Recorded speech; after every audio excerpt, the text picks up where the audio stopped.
Start करेंगे आज का टॉपिक। और आज हम लोग पढ़ने वाले हैं शब्द विचार। अब ये मुद्दा उठता है कि शब्द विचार टॉपिक होता क्या है, शब्द विचार किसको बोलते हैं। तो चलो थोड़ा सा डिटेल में पढ़ते हैं शब्द विचार है क्या चीज। शब्द विचार देखोगे तो हमारे यहाँ बहुत सारे विद्वान हैं और विद्वानों ने इसको मुख्य रूप से हिंदी व्याकरण को 4 भागों में बांटा है। कुछ विद्वान इसको 5 भागों में भी बांटते हैं। वर्ण विचार, शब्द विचार, वाक्य विचार और कई लोग पद विचार में भी बांटते हैं, और अर्थ विचार। हमने वर्ण विचार पढ़ा है, पर वर्ण विचार में से संधि और वर्तनी, ये जो है वर्ण विचार से रिलेट करते हैं दोनों टॉपिक। इनको मैं करवाऊंगी, बट मैं शब्द विचार शुरू कर रही हूँ। पहले छोटे छोटे टॉपिक कर ले रहे हैं, है ना, और फिर उसके बाद हम लोग बड़े बड़े टॉपिक करेंगे। तो चलें शुरू करें, श्री गणेश करते हैं। आज हम लोग का टॉपिक है शब्द विचार। और शब्द विचार कोई छोटा मोटा टॉपिक नहीं है, इसके अंदर कम से कम 25 टॉपिक इंक्लूडेड हैं। तो अब हम शब्द विचार शुरू करेंगे तो सबसे बड़ा बैकग्राउंड है जिसमें हम 25 टॉपिक के आसपास करेंगे, ठीक है। चलो भाई शुरू करते हैं शब्द विचार। इसको मैं पूरा चार्ट बना के पहले बताऊंगी किसके अंदर क्या क्या आता है, कौन कौन से टॉपिक इंक्लूडेड है, फिर उसके बाद हम लोग बात करेंगे। एक पता नहीं इसको क्या तकलीफ हो गई है, चल नहीं रहा है, एक सेकेंड रुक जाओगे। कभी कभी पेन टैप को भी दिक्कत हो जाती है। हाँ जी बच्चा, आज घर से ही ले रहे हैं क्योंकि अभी ऑफ जो है ख़त्म नहीं हुआ है। ऑनलाइन में फ़िलहाल ऑफ दे रहे हैं। काफ़ी टीचर्स की क्लास होगी, कई लोगों की नहीं होगी क्योंकि कुछ लोग क्लास नहीं लेंगे और कुछ लोग लेंगे, ठीक है। तो मैं तो ले रही हूँ। चलिए बात करते हैं शब्द विचार की। शब्द विचार को आवश्यकता के अनुरूप 4 भागों में बांटा गया है। कितने भाग में? 4 भाग में बांटा गया है, ठीक है। 4 भाग हैं। इसमें से सबसे पहला वाला भाग है, उसको हम कहते हैं उत्पत्ति के आधार पर। नोट्स साथ के साथ बनाइएगा क्योंकि क्लास नोट्स बहुत इंपॉर्टेंट है। आपको कितनी ही पीडीएफ मैंने दे दूं, पर आपको क्लास नोट ज़रूरी है। उत्पत्ति के आधार पर, तो मैं शॉर्ट में लिख रही हूँ उत्पत्ति के आधार पर, एक आध में लिख देती हूँ, बाकी आप लोग शॉर्ट करिएगा, ठीक है। दूसरा है जिसको हम लोग कहते हैं रचना के आधार पर। रचना के आधार पर।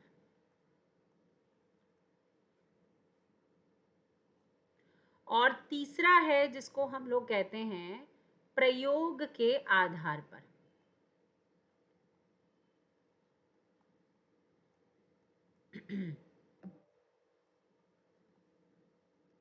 और चौथा है जिसको हम कहते हैं अर्थ के आधार पर।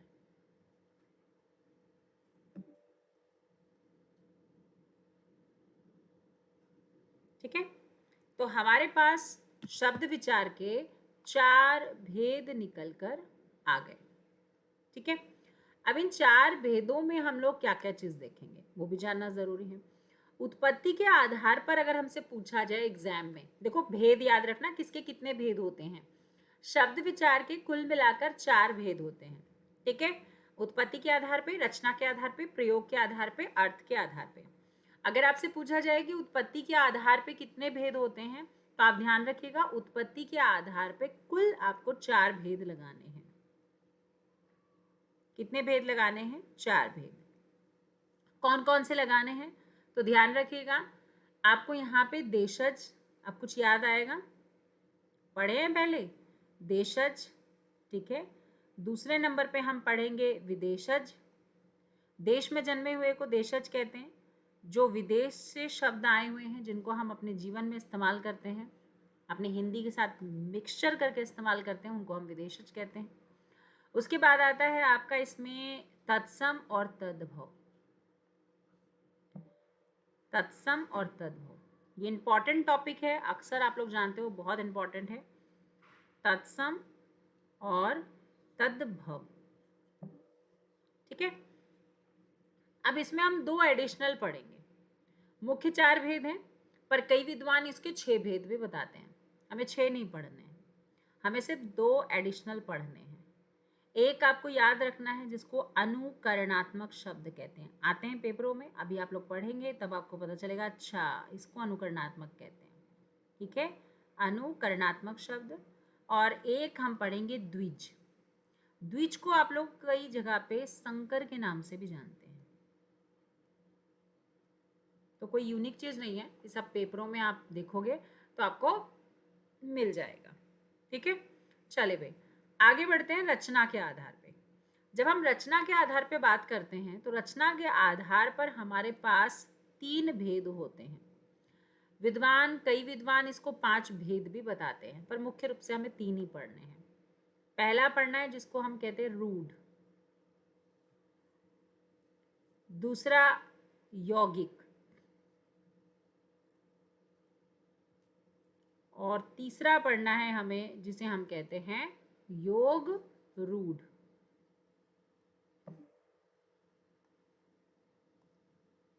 ठीक है, ये 3 हमारे पास भेद हैं। अच्छा, इसमें भी हमें 2 एडिशनल पढ़ने हैं। 2 एडिशनल कौन से पढ़ने हैं वो भी जानना ज़रूरी है। तो इसमें 2 एडिशनल पढ़ेंगे हम लोग। चौथे नंबर पे पढ़ेंगे हम लोग उपसर्ग, बहुत इंपॉर्टेंट टॉपिक है। जैसे तत्सम तद्भव मोस्ट आईएमपी टॉपिक है, वैसे ही उपसर्ग प्रत्यय मोस्ट आईएमपी टॉपिक है। अभी मैं आपको बताऊंगी कौन कौन से मोस्ट आईएमपी है जो हर एग्जाम में पूछे जाते हैं, है ना, तो वो भी जानना बहुत ज़रूरी है। अब बात करते हैं प्रयोग के आधार पर। प्रयोग के आधार पे जब हम बात करते हैं तो प्रयोग के आधार पे 2 भेद होते हैं। ठीक है, कितने भेद होते हैं? 2 भेद होते हैं। और इन 2 भेदों में आपको याद रखना है, पहला वाला होता है जिसको हम विकारी कहते हैं, बहुत फेमस है, एग्जाम में अक्सर आप सुनते हो विकारी और अविकारी। और दूसरा होता है जिसको हम कहते हैं अविकारी। विकारी माने जिनमें परिवर्तन हो जाए, अविकारी माने जिनमें परिवर्तन ना हो। अब तुम्हारे दिमाग में आ रहा होगा मैम किन को कहेंगे हम विकारी और अविकारी, चलो उन पे भी बात करेंगे अभी हम लोग। चलो कुछ और कलर लेके इनको हम लोग लिखते हैं, पर्पल से लिखते हैं। विकारी में अगर हम बात करें तो विकारी में हमें कितने भेद पढ़ने हैं? 4। पहले 4 भेद लिख दूं, कितने पढ़ने? 4 भेद। और अविकारी के कितने पढ़ने? 4 भेद, दोनों के भी 4 भेद हैं। ठीक है, अब कौन कौन से भेद है वो जानना जरूरी है। तो सबसे पहला भेद जो है वो है आपका संज्ञा, दूसरा आपका है सर्वनाम। ठीक है, और तीसरा आपको याद रखना है जिसको हम कहते हैं क्रिया, और चौथा आपका होता है जिसको हम कहते हैं विशेषण।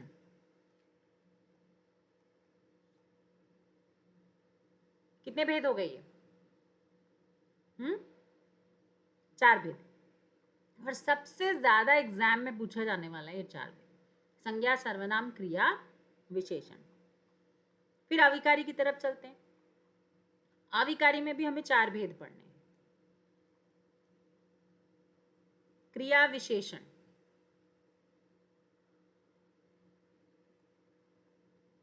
भाई कौन सी चीज कहां से पढ़ रहे हैं पता तो होना चाहिए ना। तो अविकारी में क्रिया विशेषण होता है, समुच्चय बोधक होता है,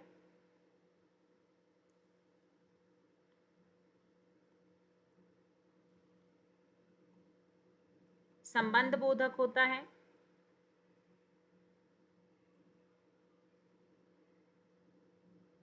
और विस्मय आदि बोधक होता है।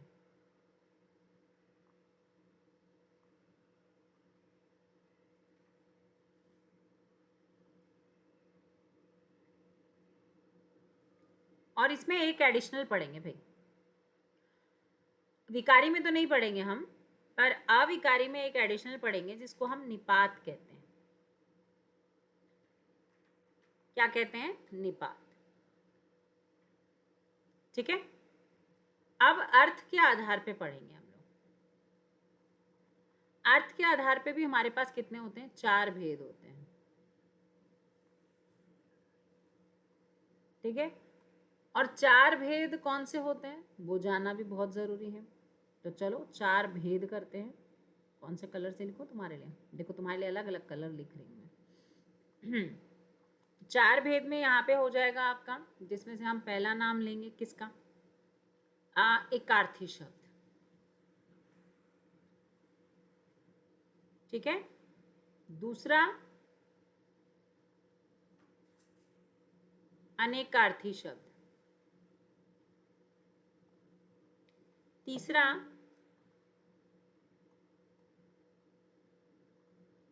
समानार्थी शब्द, जिसको पर्यायवाची बोलते हो तुम लोग। और चौथा होता है जिसको हम लोग कहते हैं विपरीतार्थी, जिसको विलोम कहते हो तुम लोग।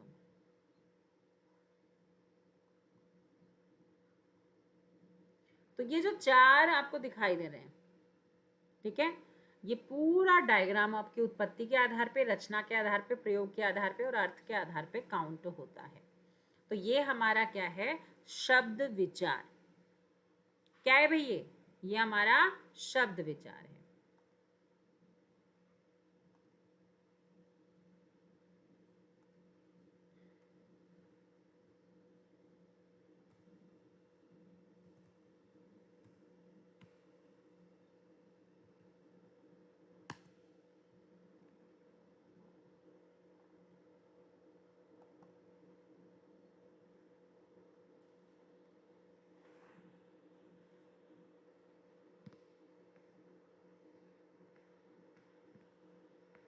तो हम लोग क्या पढ़ रहे हैं? उत्पत्ति के आधार पर। ठीक है, क्या पढ़ रहे हैं हम? उत्पत्ति के आधार पर। और उत्पत्ति के आधार पर आपको कितने भेद बताए गए हैं? है ना, आधार पर बताए गए हैं 4 भेद, है ना, जिसमें देशज, विदेशज और तत्सम तद्भव। पर हम लोग पढ़ेंगे टोटल कितने? इसमें 6 टाइप्स पढ़ते हैं। अभी कौन कौन से पढ़ेंगे? तो एक बार इस चार्ट आपकी स्क्रीन पे दिख रहा होगा आपको, शब्द विचार का। ये शब्द विचार का उत्पत्ति के आधार पे, रचना के आधार पे, प्रयोग के आधार पे और चौथा अर्थ के आधार पे। उत्पत्ति के आधार पे 4 भेद होते हैं। मोस्ट इंपॉर्टेंट है तत्सम और तद्भव। यहाँ पे रूढ़, यौगिक, योग रूढ़, उपसर्ग और प्रत्यय मोस्ट इंपॉर्टेंट है। ठीक है, इसमें 2 एडिशनल टॉपिक पढ़ते हैं, मैंने बताया था तुम लोग को। उसके बाद आपको संज्ञा, सर्वनाम, क्रिया, विशेषण, अविकारी में आपको क्रिया, विशेषण, समुच्चय बोधक, संबंध बोधक और विस्मय आदि बोधक, ये आपको पढ़ना है। स्क्रीन पे आपको दिखाई दे रहा है, ये शब्द विचार का चार्ट है।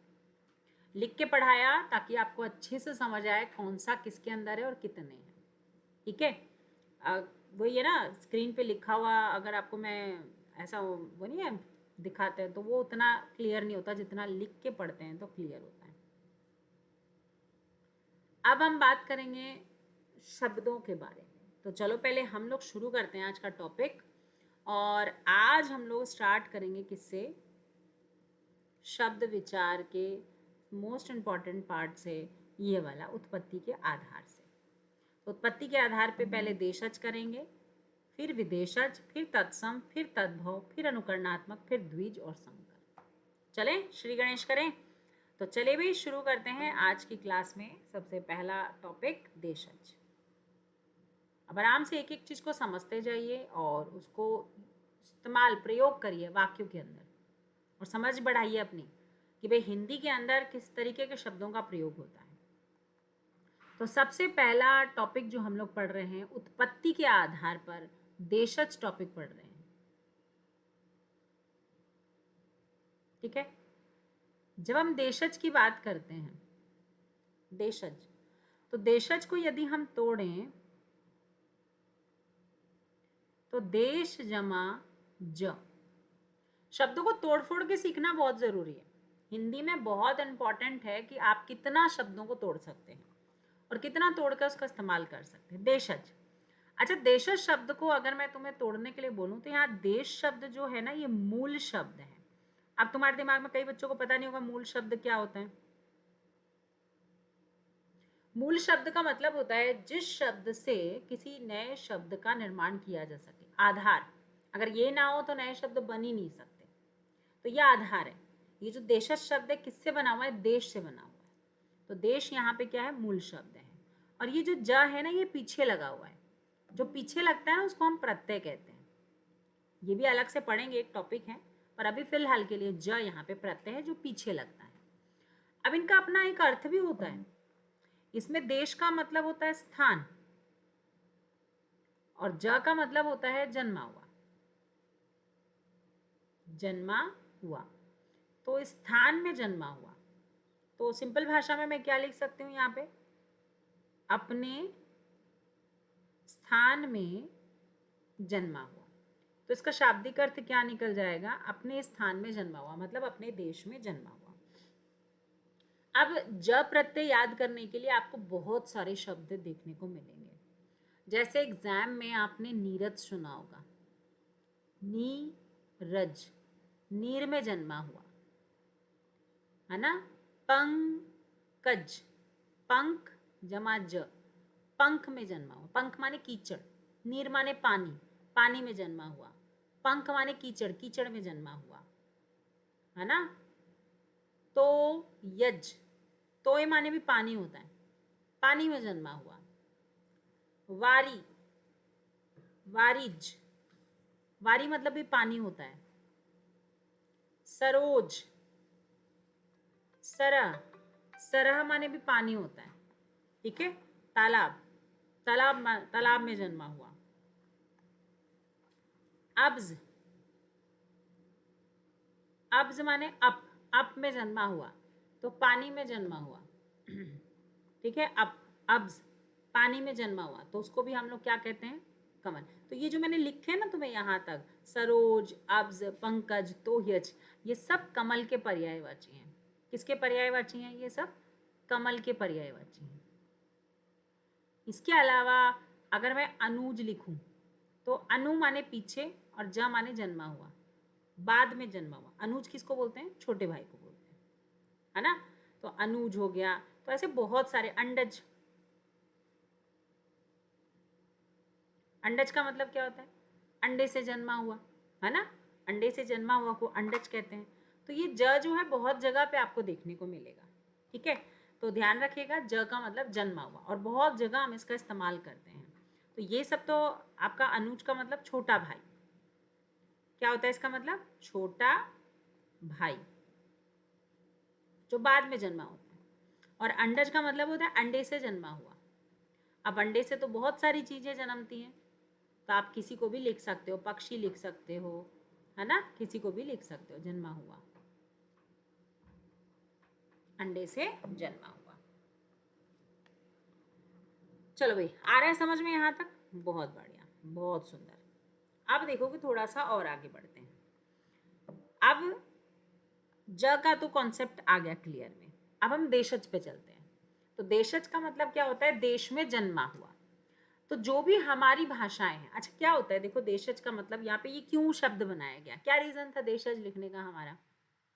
ऐसा हुआ कि जब हम देशज बोलते हैं, तो जो हमारे आसपास की मूल भाषा है, जो तुम लोग गांव में बोलते हो, जो तुम्हारी लोक बोलियां हैं, उनको हम देशज कहते हैं।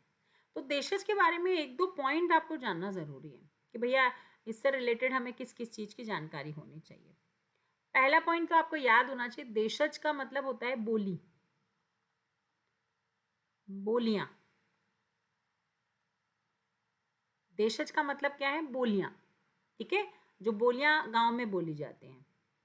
दूसरी चीज आपको ध्यान रखना है, ये लोक भाषा से ली गई हैं, लोगों द्वारा बोली जाने वाली भाषा। तीसरा, इसकी उत्पत्ति अज्ञात है। अब इसकी उत्पत्ति क्यों अज्ञात है मैं ये भी बताती हूँ, रुको। उत्पत्ति अज्ञात है ना। लोक भाषा मूल है, मूल का मतलब समझते हो, कहाँ से जन्मा हुआ है, तो लोक भाषाओं से जन्मी हुई है ये, और इनकी उत्पत्ति अज्ञात है। मतलब मान लो कोई चीज़ हमें मिली, अब वो जो चीज़ मिली हमें, अब उनका नाम मुझे नहीं पता, किसी ने तो इसका नाम मोबाइल रखा होगा, है ना, या इसका नाम पेन रखा होगा। तो अब मान लो मुझे कोई चीज़ मिली और मैंने उस चीज़ को देखा और मैंने उसका नाम रख दिया किट्टू या चिंटू, मिंटू, पिंटू, कुछ भी रख दो। तो अब उसको मैंने, मान लो इसको किट्टू बोला, तो मेरे से सुनने वाले दो चार आदमी भी उसे क्या बोलेंगे, किट्टू। उस दो चार से जो 5-10 सुनेंगे वो भी क्या बोलेंगे, किट्टू। ऐसे ही किसी ने झाड़ू बोला होगा, उसको सुनकर झाड़ू झाड़ू झाड़ू झाड़ू, copy paste copy paste copy paste, सदियों हो गया कॉपी पेस्ट मारते हुए, झाड़ू झाड़ू झाड़ू, है ना। परदादा से दादा ने, दादा से पापा ने, पापा से मैंने, मैंने से मेरे बच्चे, मेरे बच्चे से बच्चे, बच्चे के बच्चे, बच्चे के बच्चे, कॉपी पेस्ट करते आ रहे हैं, है ना। गोबर, झाड़ू, झापड़, लोटा, लुंगी, थैला, मटका, है ना। ये किसने रखे, कोई लॉजिक थोड़ी है इनके पीछे। मैं ये थोड़ी बोलूँगी। अब जैसे तुम लोग को एक बात बोलूँ कि भैया मैं बोलूँगी भाषा किससे बना है, मान लो ये एग्जाम्पल लिखती हूँ तुम्हारे सामने, मैं तुमसे पूछती हूँ कि भाषा शब्द किससे बना है, तो तुम कहोगे मैम भाष धातु से बना हुआ है। या शिक्षा किससे बना हुआ है, तो तुम कहोगे मैम शिक्षा जो है शिक्ष धातु से बना हुआ है ना। इसका कोई लॉजिक है, कहाँ से बना है ये भी पता रहा है। अब मैं कमल को नीरज बोल रही हूँ, नीर में ज, इनका एक लॉजिक है, नीर में जन्मा हुआ। अनुज, अनुज, अनु माने पीछे जन्मा हुआ। पर अगर मैं लोटा बोलूंगी तो लो जमा टा, इसका क्या लॉजिक है, कोई लॉजिक नहीं है। या मैं झाड़ू बोलूंगी, हाथ बोलूंगी, झापड़ बोलूंगी, थैला बोलूंगी, लुंगी बोलूंगी, है ना, नाव बोलूंगी, इनका कोई कॉमन सेंस वाला लॉजिक नहीं है। मैं कि इस शब्द को जोड़ा, इस शब्द को तोड़ा और नया शब्द बना दिया, ऐसा कोई कॉमन सेंस या लॉजिक नहीं है, नहीं है ना। इनको कहते हैं हम लोग देशज। बस हमने कॉपी पेस्ट किया, सुना और बोलने लगे, प्रचलन में आ गया, और जैसे जैसे प्रचलित होने लगा उसको सब इस्तेमाल करने लगे, और वो धीरे धीरे बन गया, फैल गया। तो देशज जो होते हैं इनकी उत्पत्ति अज्ञात होती है, क्योंकि हमें नहीं पता कब किसने कहाँ इसको पहली बार बोला, बस हमने तो सुना बोला, सुना बोला, सुना बोला, बस फैलाते गए, है ना। तो इनकी उत्पत्ति अज्ञात होती है, इनका मूल लोक भाषा होता है और ये बोलियों से होते हैं, ठीक है। ध्यान रखना है इनको, ये पॉइंट आपको ध्यान में रखने हैं। और ये सदैव अपने मूल में रहते हैं, ऐसा नहीं है इनसे मूल में तो रहते हैं इनसे, क्योंकि नया शब्द तो बनने से रहा, तो ये सदैव मूल में रहते हैं। चलो इनके बारे में थोड़ा सा हम लोग डेफिनेशन के रूप में देखते हैं। देखो यहाँ पे आपको देशज की एक डेफिनेशन दिखाई दे रही होगी। वे शब्द जिनकी उत्पत्ति अज्ञात हो, जिनका मूल लोक भाषा हो और इनका संबंध संस्कृत से भी नहीं होता, क्योंकि इनका कोई कनेक्शन नहीं है ना। तो ना तो ये संस्कृत, उर्दू, अरबी, फारसी किसी भाषा से ली गई नहीं है, इनका कोई संबंध नहीं है किसी अन्य भाषा से। देशज, देश जमा ज शब्द का अर्थ होता है देश में जन्मा, अर्थात ऐसे शब्द जो क्षेत्रीय प्रभाव के कारण बनकर प्रचलित हो गए हैं उनको हम देशज कहते हैं, ठीक है। अब देशज में कैसे शब्द होते हैं, जैसे भोंपू। अब इसको मैं बोलूंगी भोंपू किस धातु से बना है, तो बता सकते हो क्या तुम लोग, नहीं।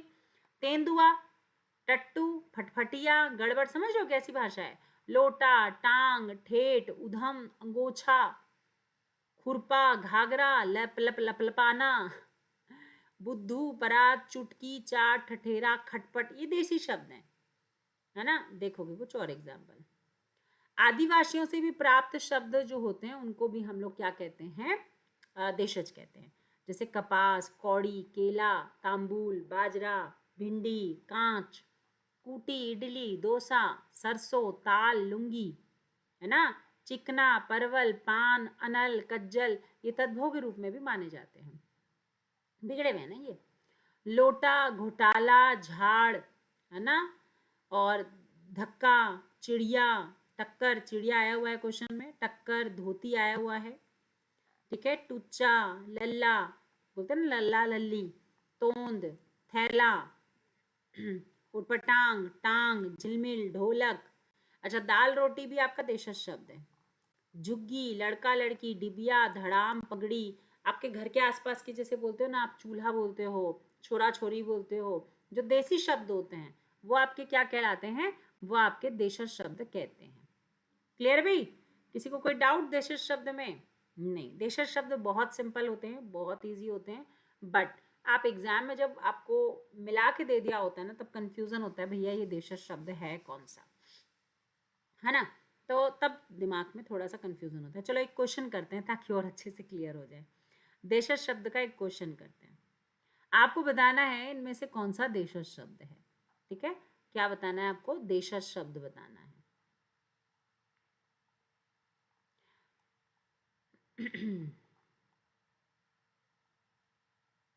चादर, ठीक है। और चम्मच, और इजी इजी दूंगी तो कंफ्यूज से हो जाओगे ना, थोड़ा ढूंढ ढूंढ के दूं। जलेबी,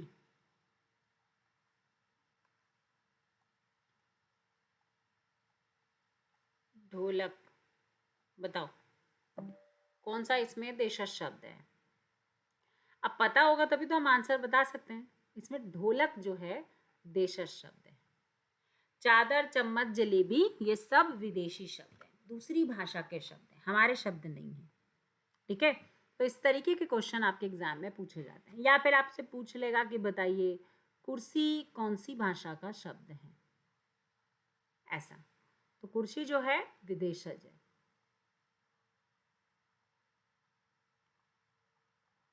आया लॉजिक समझ में कैसे क्वेश्चंस आते हैं। ठीक है, तो हम पढ़ रहे हैं तो हमें पता भी होना चाहिए कि भी किस टाइप के प्रश्न पूछे जा सकते हैं। चलो भाई, बहुत बढ़िया, आगे बढ़ते हैं। नेक्स्ट करते हैं यहाँ पे।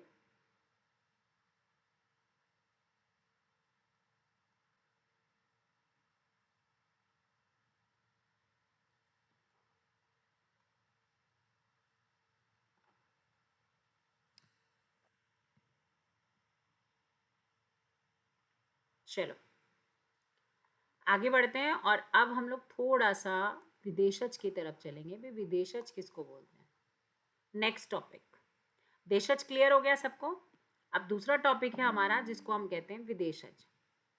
कोई बहुत भयंकर चीज़ें नहीं है, छोटे छोटे टॉपिक हैं, बट एग्जाम्स में ये भी खतरनाक होते हैं अगर, क्योंकि बड़ी चीज़ें तो सब पढ़ के जाते हैं, छोटी चीज़ें कोई नहीं पढ़ता। ठीक है, दूसरे नंबर पे हम लोग उत्पत्ति के आधार पे पढ़ेंगे विदेशज।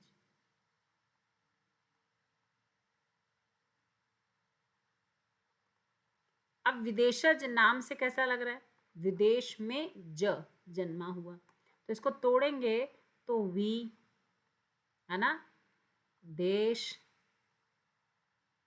जमा ज, इसमें वी का मतलब दूसरा। तो इसको अगर हम लोग तोड़ें और इसका अर्थ निकालें तो पहले बात तो बता दूं, देश इसमें मूल शब्द है, जो आगे लगता है बेटा वो उपसर्ग कहलाता है, और जो पीछे लगता है उसको हम क्या कहते हैं, प्रत्यय। ठीक है, और अगर मैं इसका शाब्दिक अर्थ तुमसे बताऊं तो इसका शाब्दिक अर्थ क्या हो जाएगा, विदेश में जन्मा हुआ, मतलब दूसरे देश में जन्मा हुआ।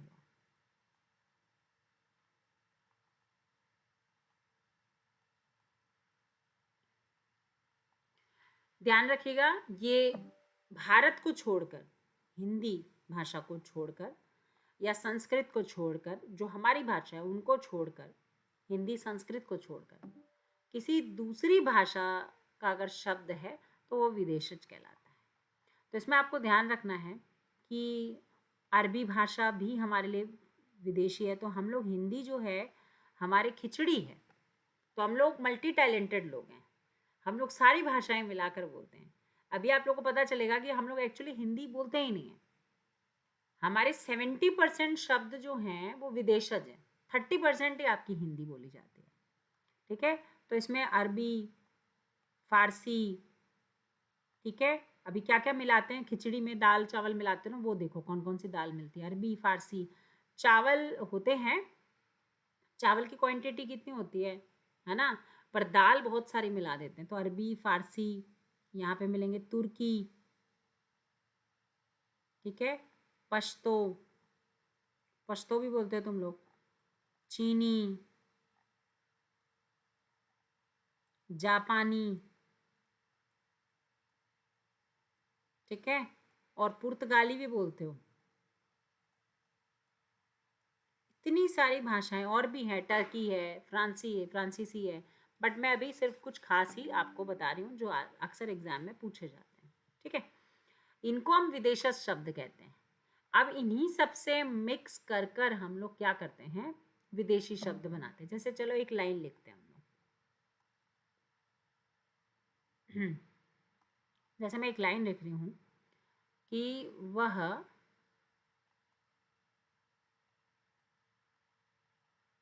कुर्सी का सरदार है।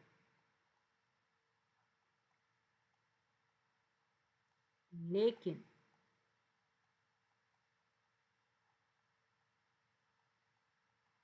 मैं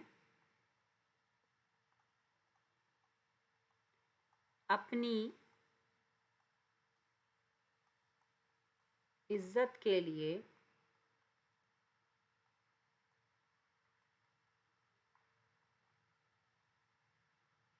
इज्जत के लिए या इज्जत के खातिर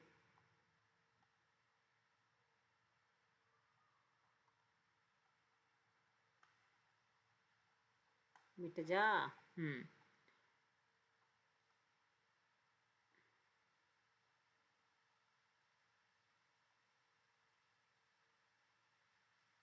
क्या हो रहा है ये? कभी कभी इसको ऐसी तकलीफ सी हो जाती है।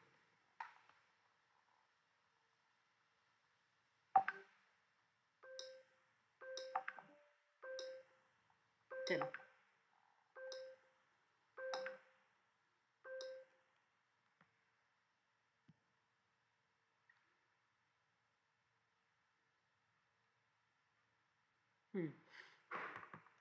चलो, तो क्या लिखा था? इज्जत के खातिर,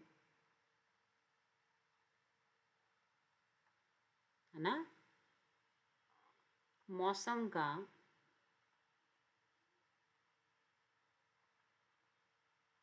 रुख बदल दूंगा। मैंने एक लाइन लिखी है तुम्हारे लिए, ठीक है, दूंगा। अब मैं तुमसे पूछ रही हूँ, इस लाइन में कितने उर्दू शब्द हैं? बताओ।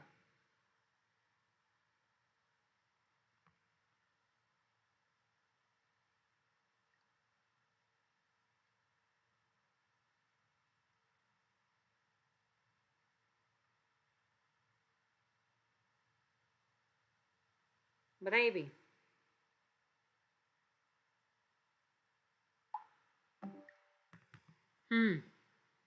कुर्सी, वह कुर्सी का सरदार है। फटाफट बताओगे, कमेंट करोगे।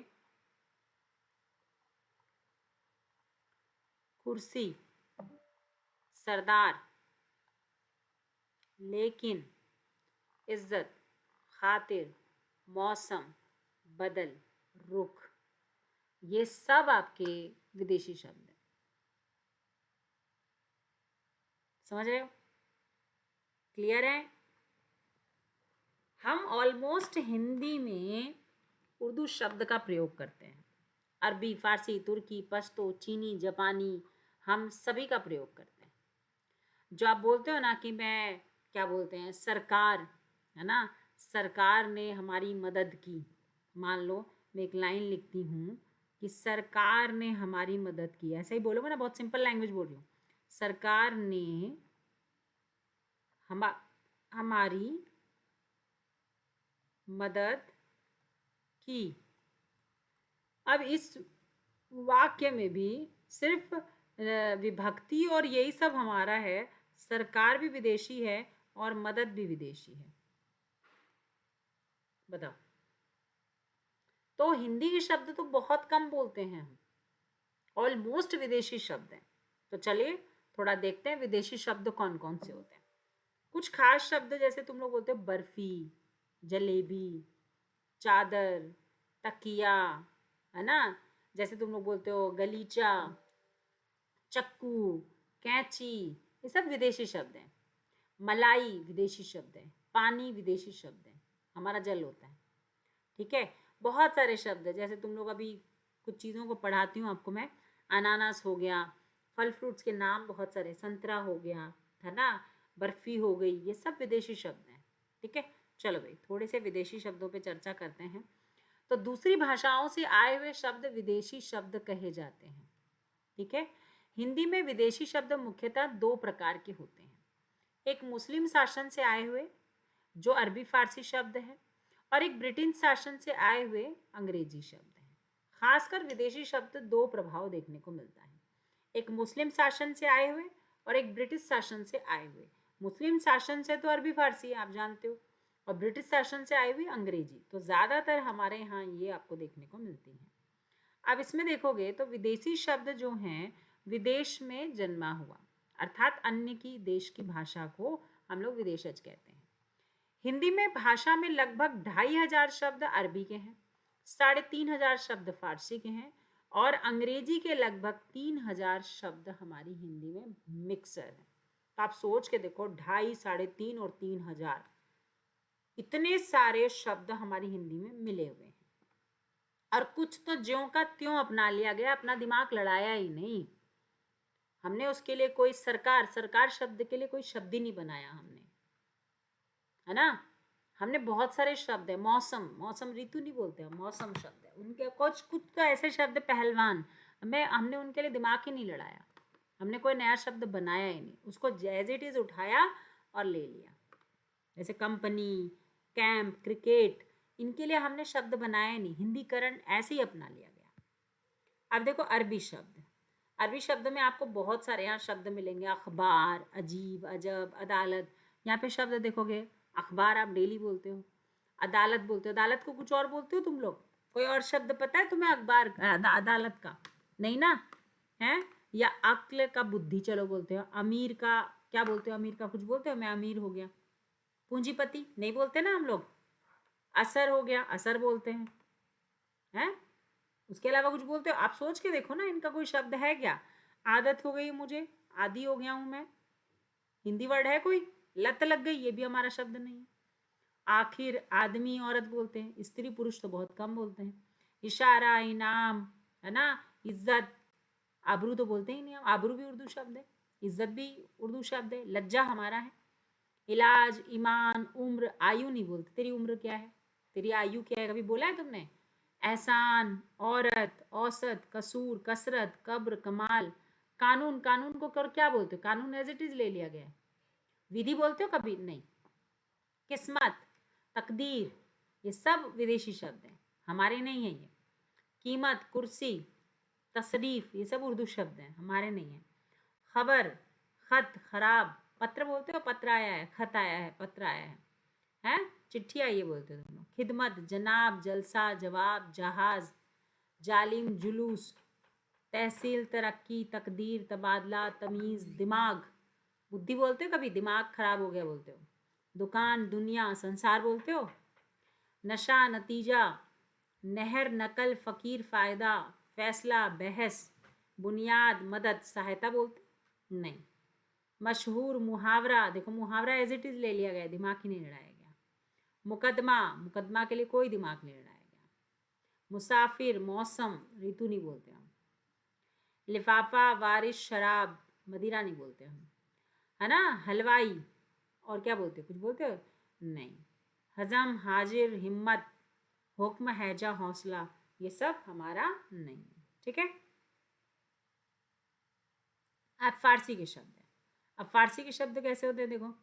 अदा, अगर, आमदनी, आईना, आईना को और क्या बोलते हैं? मिरर, शीशा, है ना। आवाज, आसमान, आकाश बोलते हो? यार आसमान आज नीला दिख रहा है। आबरू, आतिशबाजी, आराम, आवारा, उम्मीद, आफत, उस्ताद, कमीना, कारीगर।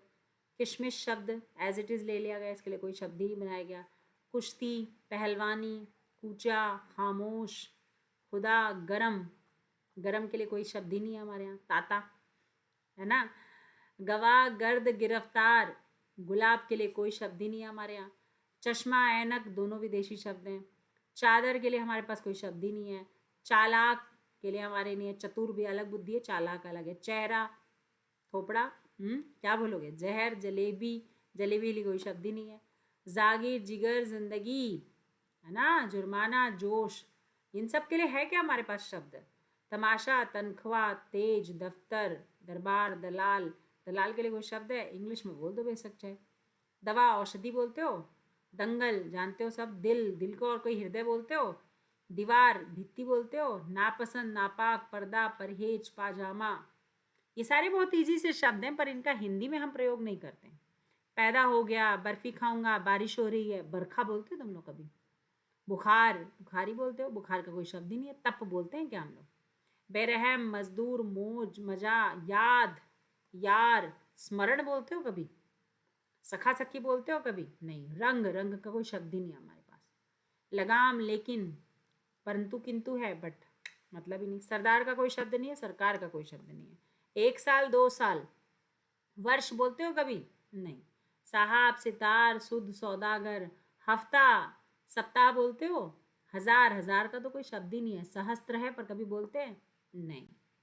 तो कुछ शब्द तो ऐसे हैं ना जिसमें हमने दिमाग लड़ाने की जरूरत ही नहीं समझी, एज इट इज यूज करने लगे, कॉपी पेस्ट बिल्कुल।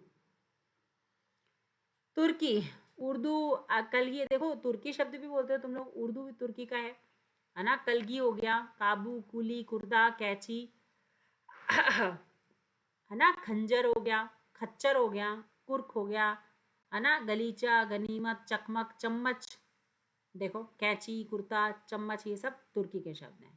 चेचक, चोंगा, तमंचा, है ना। तमाशा, तोप, तोपची, नागा, बहादुर, बारूद, बावर्ची, बेगम, मुगल, लाश, सौगात, सुराग, ये बहुत इजी से शब्द हैं, यूज भी करते हैं हम लोग, ये तुर्की के शब्द हैं। अंग्रेजी मैं नहीं पढ़ाऊंगी, अंग्रेजी तुम पहचानते हो क्योंकि तुमने शुरू से बचपन से अंग्रेजी पढ़ी है ना। पश्तो देख लो, अटकल, अखरोट, कलूटा, है ना। खिचड़ा, खर्राटा, है ना। गुलकपाड़ा, गड़बड़, गुंडा, चकमक, टसमस, डेरा, तहस नहस, पटाखा, पठान, बाढ़, भड़ास, मटर गश्ती, रोला पर्वत को कहते हैं। ये सब पश्तो की भाषा है। पुर्तगाली में अनानास, अलमारी, आल्पिन, स्त्री, इस्पात, कमीज, कमरा, कर्नल, काज, देख लो पुर्तगाली की भाषा। गमला, गोभी, गोदाम, चाबी, तोलिया, नीलाम, ये तो सब जानते हो। फीता, बाल्टी, बोतल, मिस्त्री, संतरा, ये सब पुर्तगाली शब्द हैं।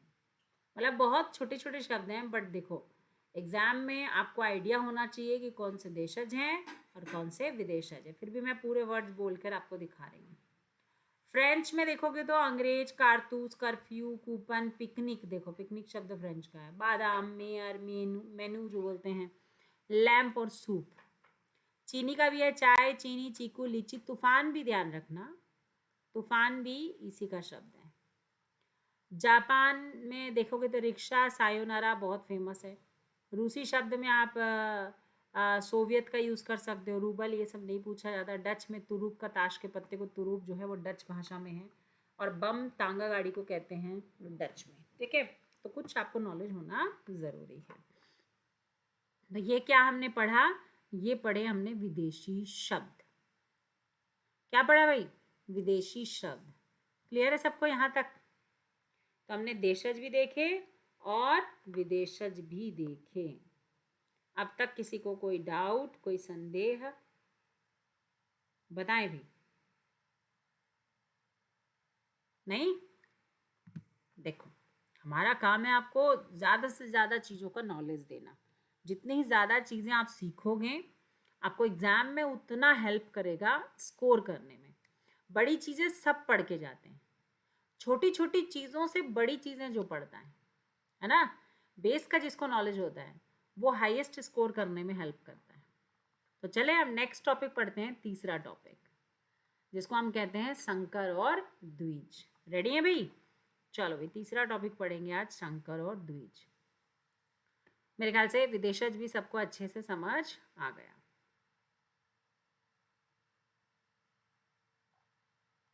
देखो अब हम पढ़ने वाले हैं नेक्स्ट टॉपिक, जिसको हम क्या कहेंगे? संकर। अब तुम सोचोगे ये क्या शब्द है भाई, ये क्या हुआ संकर? शंकर तो सुना है, संकर क्या होता है? चलो इसको भी थोड़ा सा देखते हैं। तीसरा टॉपिक है हमारा, देशज के बाद हम लोग संकर शब्द पढ़ते हैं। इसको हम संकर कहते हैं।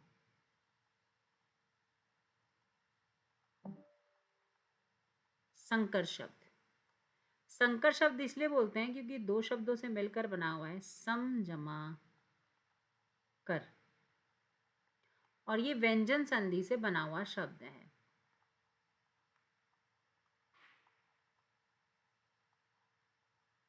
ठीक है, समकर का मतलब होता है संयोग करना, एक करना, संयोग करना या एक करना, इसका शाब्दिक अर्थ होता है। संकर शब्द को ही हम द्विज के नाम से भी जानते हैं। ठीक है, द्विज का मतलब होता है, अगर बात करें द्वि जमा ज, इसका मतलब होता है दो भाषाओं से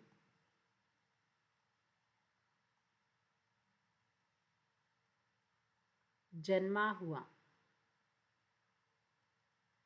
ठीक है, तो अब ये द्वित शब्द क्या होते हैं इनको भी थोड़ा सा हम लोग जानेंगे।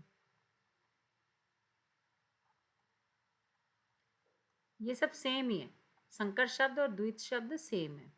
इसके कुछ उदाहरण के साथ इसको समझाती हूँ ताकि तुम्हें क्लियर होगी मैं बोल क्या रही हूँ।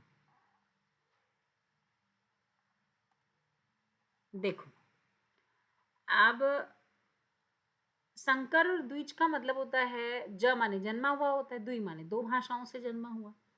तो दो अलग अलग भाषाओं से जन्मे हुए शब्द को जब मिलाकर हम एक शब्द बना दें, जैसे मान लो बहुत फेमस एग्जाम्पल है रेल गाड़ी। ठीक है, रेल और गाड़ी। रेल पता है तुम लोग को अंग्रेजी का शब्द है, पटरी को रेल कहते हैं और गाड़ी को गाड़ी कहते हैं, और गाड़ी हिंदी का शब्द है। तो अंग्रेजी और हिंदी दो अलग अलग भाषा के शब्दों को मिलाकर जब एक शब्द बना देते हैं तो उसको हम संकर या द्विज कहते हैं। जैसे लाठी चार्ज, लाठी चार्ज। अब तुम देखोगे लाठी हिंदी का है और चार्ज इंग्लिश का है। अब पहले हिंदी आ गया और बाद में अब क्या हो जाएगा, चार्ज इंग्लिश का हो गया।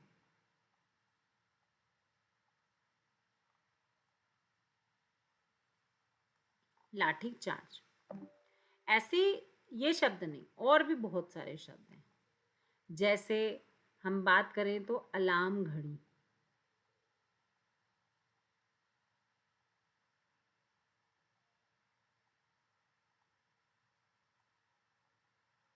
अलार्म अंग्रेजी का है और घड़ी हिंदी का है।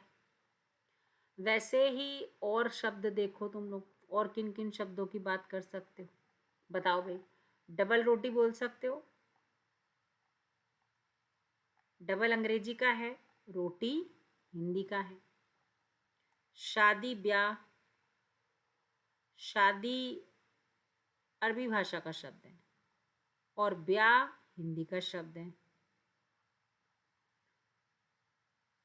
काम हिंदी का शब्द है और काज संस्कृत का शब्द है।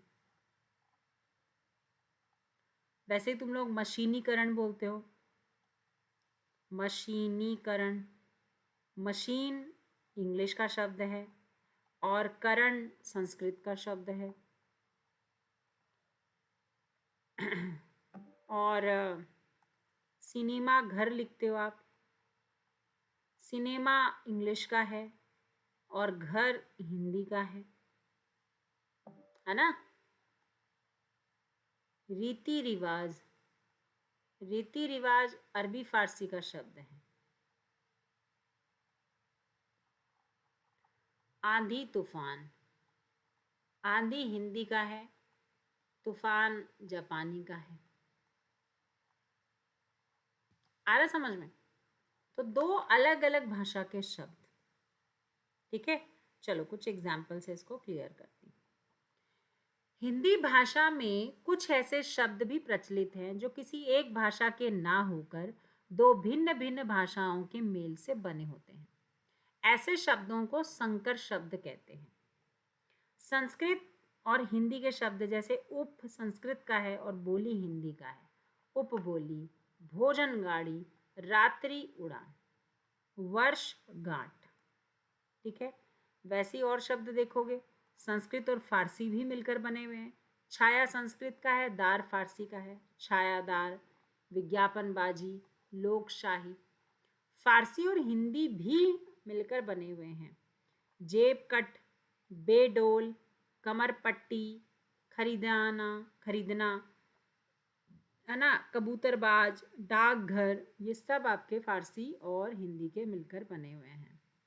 अब अरबी और हिंदी भी देखो। अरबी हिंदी, किताब घर, है ना, अखबार वाला, अजायब घर, आम चुनाव, माल गाड़ी, कमल अरबी शब्द है, चोर हिंदी शब्द है, हवा अरबी शब्द है, चक्की हिंदी शब्द है ना, पवन चक्की भी बोल सकते हैं, पवन संस्कृत का शब्द है और चक्की हिंदी का शब्द है। तुर्की और हिंदी भी मिलकर बना हुआ है, तोप तलवार, तोप गाड़ी, अरबी फारसी शब्द भी मिलकर बना हुआ है, गोताखोर, फिजूल खर्च, अक्लमंद, तहसीलदार। ठीक है, तो इनमें आपका क्या मिला हुआ है, अरबी फारसी। हिंदी फारसी में चमकदार, किराएदार, कटोरदान, मसालेदार, छापा खाना, पंचायतनामा, थानेदार, पानदान, ये सब आपके शब्द हैं। अंग्रेजी और हिंदी का शब्द है टिकट घर, रेलगाड़ी, सिनेमा घर, पुलिस चौकी, डबल रोटी, अलार्म घड़ी, रेलवे भाड़ा, डाक घर, पेंट वाला। ठीक है, हिंदी और अंग्रेजी का भी देखेंगे, जांच कमीशन, लाठी चार्ज, कपड़ा मिल, चपाती मेकर। अंग्रेजी और फारसी भी देखोगे, सील बंद, जेल खाना। अंग्रेजी और संस्कृत में रेल अंग्रेजी का है, विभाग संस्कृत का है, ऑफिस अंग्रेजी का है, कर्मचारी हिंदी का है, टैंक अंग्रेजी का है, युद्ध संस्कृत का है, फिल्म अंग्रेजी का है, उत्सव संस्कृत का है, मशीन अंग्रेजी का है, करंट संस्कृत का है, ऑपरेशन अंग्रेजी का है, कक्ष संस्कृत का है, रेल अंग्रेजी का है, यात्री संस्कृत का है। अब थोड़ा सा हिंदी और फारसी, घड़ी साज, घुड़सवार, चालबाज, मच्छरदानी, मोमबत्ती, राजमहल। हिंदी और फारसी का, राज हिंदी का है, फारसी में महल है। हिंदी जेल यात्रा, लाठी चार्ज, टिकट घर, रेलगाड़ी, ये सब हिंदी और अंग्रेजी के शब्द हैं। हिंदी और अरबी में भी है डोलची, मदकची। अंग्रेजी और फारसी में डाल्टेनगंज, फोटोसाज, रिविलगंज, हंटरगंज। अंग्रेजी और अरबी में देखोगे कंपनी बाग, हाफ कमीज। अंग्रेजी और तुर्की भी है हाफ कुर्ता। अरबी और फारसी भी है रोजना मचा, नमक हराम, आतिशबाजी, खुशबू, बेईमान। ये सब क्या है आपके अरबी फारसी से मिलकर बने हुए। तो कुल मिलाकर क्या समझ आ रहा है कि दो अलग अलग भाषाओं के शब्दों को मिलाकर जिन शब्दों को बनाया जाता है उनको क्या कहा जाएगा, संकर शब्द या द्विज शब्द कहा जाता है। अब इसके क्वेश्चंस कैसे आते हैं, जैसे देशज विदेशज के क्वेश्चंस थे वैसे ही इसके भी पूछे जाते हैं। जैसे इसके क्वेश्चन ऐसे पूछे जाते हैं कि निम्नलिखित में से कौन सा द्विज शब्द है। आपको 4 ऑप्शन देगा, उसमें से आपको पहचानना है कि ऐसा कौन सा शब्द है जो दो भाषाओं से शब्दों से मिलकर बना हुआ है। या आपको कोई वर्ड लिख देगा, जैसे यहाँ पे लिख देगा आपको क्या लिखना चाहिए, कोई फेमस वर्ड लिख लेते हैं। ठीक है, हुक्का पानी मान लो, एक वर्ड देते हैं हुक्का पानी। अब पूछा जाएगा बताइए ये कौन मतलब क्या शब्द है, ये क्या शब्द है। या तो देगा वहां पे देशज है, विदेशज है, संकर है, द्विज है ना, तो आंसर क्या हो जाएगा, द्विज है। या फिर दूसरा आपको कि किन दो अलग अलग भाषाओं से मिलकर बना हुआ है, हिंदी अरबी, अरबी हिंदी, या फिर अरबी फारसी, है ना, ऐसे किससे मिलकर बना हुआ है, तो ये अरबी फारसी से मिलकर बना हुआ है। ठीक है, ठंड में बैठे बैठे है ना आलस आने लग जाता है। चलो भाई आगे बढ़ेंगे। तो ये हो गया हमारा तीसरा टॉपिक जिसको हम कहते हैं संकर या द्विज। अच्छे से समझ आ गया कि दो भाषाओं के शब्दों को मिलाकर, है ना, एक नया शब्द जब बनाते हैं तो उसको हम द्विज या संकर कहते हैं। आगे बढ़े भाई, नेक्स्ट अब चलते हैं हम लोग किसकी तरफ। अब नेक्स्ट हम लोग देखेंगे यहाँ पर नेक्स्ट टॉपिक हमारा कौन सा है भाई?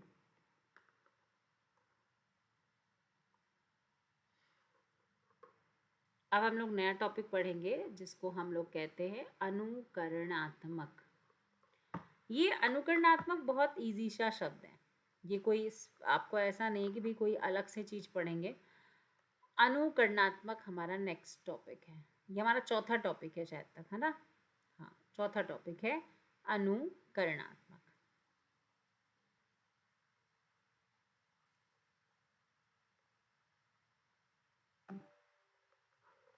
अब ये है क्या अनुकरणात्मक? ये ध्यान रखिएगा ध्वनि पर आधारित है।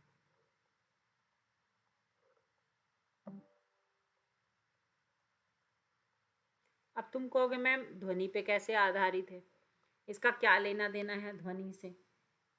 इसको समझते हैं। हमारे ना आसपास शब्द निर्माण पढ़ रहे हैं, हम तो शब्द विचार पढ़ रहे हैं।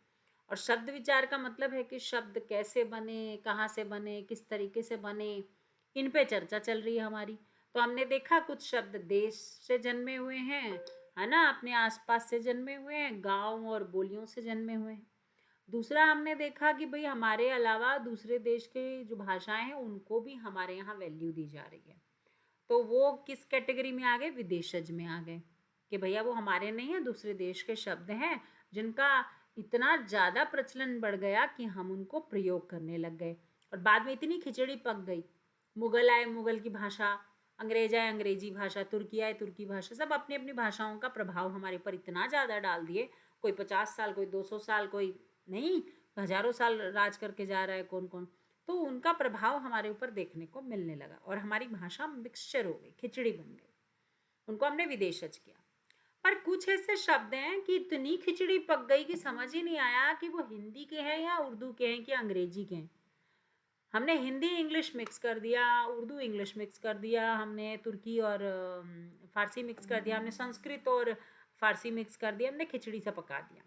तो हम कंफ्यूजन में थे कि वह कौन सा है। तो हमें पता ही नहीं चला कि दो अलग अलग भाषाओं के हैं कि एक ही भाषा के हैं। तो जब दो अलग अलग भाषाओं के शब्दों को मिलाकर बनाया तो उसको हमने नाम रखा द्विज या संकर शब्द का। अब तीसरे स्टेप में हमने देखा कि कुछ ऐसे साउंड्स हैं, आवाज़ें हैं कि जब हम बोलते हैं तो ठीक है, समझ आता है कि चिड़िया कैसे करती है, चू चू करती है, चींची करती है, चहचहाती है ना, या फिर कोयल कैसे करती है, कूकती है ना, बंदर कैसे करता है। तो सबके साउंड मुंह से तो निकाल के बता सकते हो, पर उसको जब लिपिबद्ध करें, लिख कर बताएं, तो हमारे पास कोई ऑप्शन ही नहीं है। हम लिख के कैसे जताएंगे कि भाई इनके साउंड्स को क्या है? तो जब हमने आवाज़ों को शब्दों में बदला तब उसको हमने क्या नाम दिया? अनुकरणात्मक शब्द,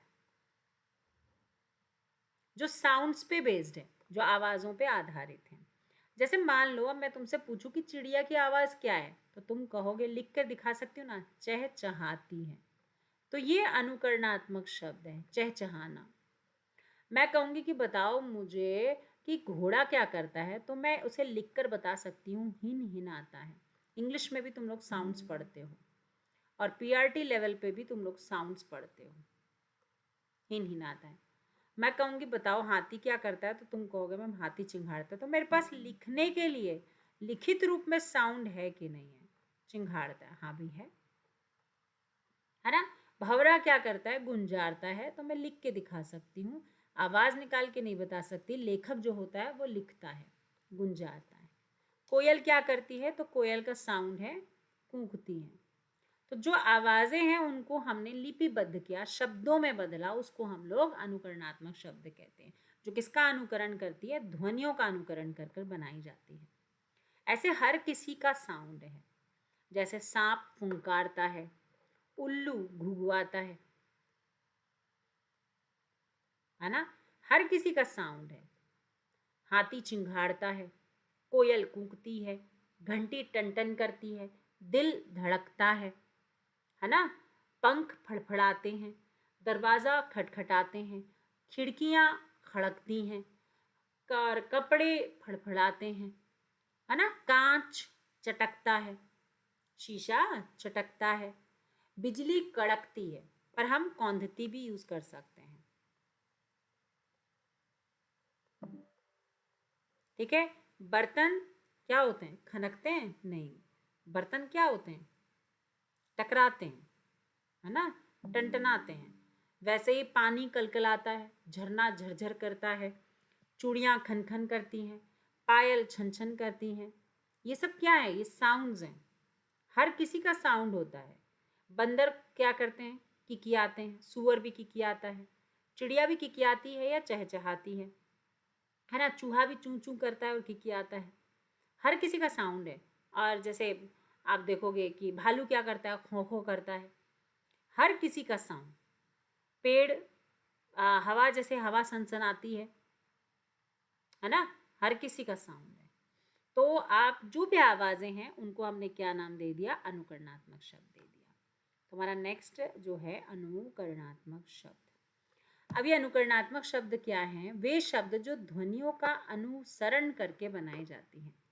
जैसे मगरमच्छ घुरघुराना, गेंडा फुनफुनाना, भैंस डकारती है। भैंस चुकरती भी है। डकारती ना मिले तो चुकरती लगा सकते हो आप। बछड़ा मिमियाता है। गाय रंभाती है। गीदड़ रोता है। मवेशी भी रंभाते हैं। बाघ दहाड़ता है। बाघ गुर्राता भी है। गुर्राता है, गुर्राता दोनों लगा सकते हो आप। हाथी चिंघाड़ता है। कुत्ता भौंकता है। रीछ गुर्राता है। बिल्ली म्याऊं म्याऊं करती है। ऊंट बलबलाता है ना। और शेर दहाड़ता है। गधा रैंकता है। बैल डकारता या चुकरती दोनों काम करती है। चूहा चरचराहट करता है। दरियाई घोड़ा गड़गड़ाना। खरगोश किकियाना। मेंढक टरटराता है। सूअर चिचियाता है। नाग सांप फुंकारते हैं। भालू खों खों करता है। बंदर चिल्लाना या बंदर किकियाता भी है। ठीक है। घोड़ा हिनहिनाता है। भेड़िया चीखना। बाघ गुर्राना। हाथी चिंघाड़ना। सांड गरजता है या डकारता भी है। बकरी मिमियाती है। तोता टैटे करता है। कबूतर गुटरगू करता है। गरुड़ चिल्लाता है। उल्लू हल्ला करता है। मुर्गा कुकू कू करता है। बदक कैं कैं करता है ना, कौं कौं भी करता है। बाज चीखते हैं। मोर कुहकाते हैं या कूकते हैं। कौवा काँव काँव करते हैं। पक्षी चहचहाते हैं। तो ये सारे क्या है? बुलबुल गाना गाती हैं। उसी तरीके से आप ध्यान रखिएगा कि हमारे यहाँ किन की बात करें हम लोग।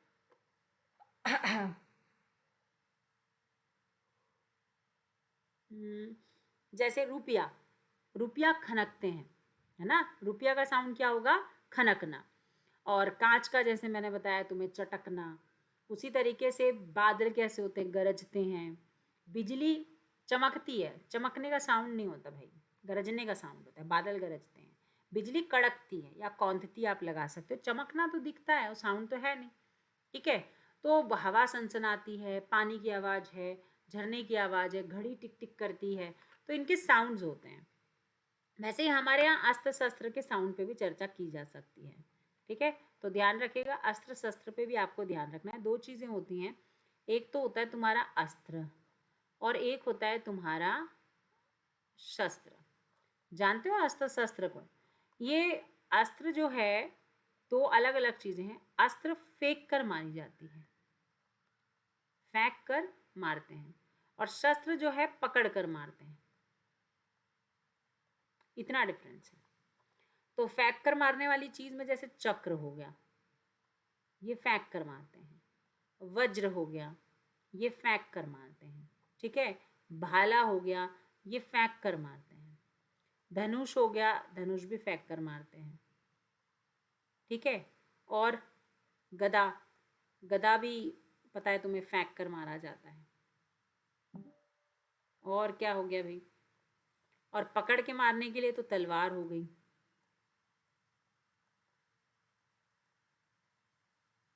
नहीं, गदा पकड़ के मारते हैं, सॉरी, फेंक कर थोड़ी मारते हैं। गदा, गदा तो पकड़ के मारते हैं। गदा आपका ये हो जाएगा, तलवार हो जाएगा, है ना। बंदूक, बंदूक हाथ में पकड़ते हैं। गोली यहाँ पे आ जाएगी। यहाँ धनुष, धनुष नहीं, बाण, यहाँ बाण आएगा। यहाँ धनुष लिखना बेटा, स्पष्टकरण से लिखो, धनुष आएगा। तो कोई भी चीज़ जिसको हम लोग, अब चक्कू जो है, चक्कू भी हम लोग हाथ में पकड़ के मारते हैं, छोटी छोटी चीज़ें जो हैं, है ना। डंडा, डंडा भी हाथ में पकड़ के मारते हैं। तो ये अब अस्त्र का आवाज नहीं होता है, शस्त्र है, शस्त्र झंझनाते हैं।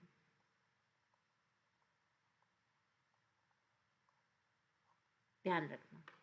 तो कई बार ऐसे अटपटे से क्वेश्चन एग्जाम में पूछे जा सकते हैं, ठीक है। तो अस्त्र और शस्त्र में क्या डिफरेंस है, क्लियर हो गया। तो मेरे हिसाब से तो ये वाला कॉन्सेप्ट आपका क्लियर होता है।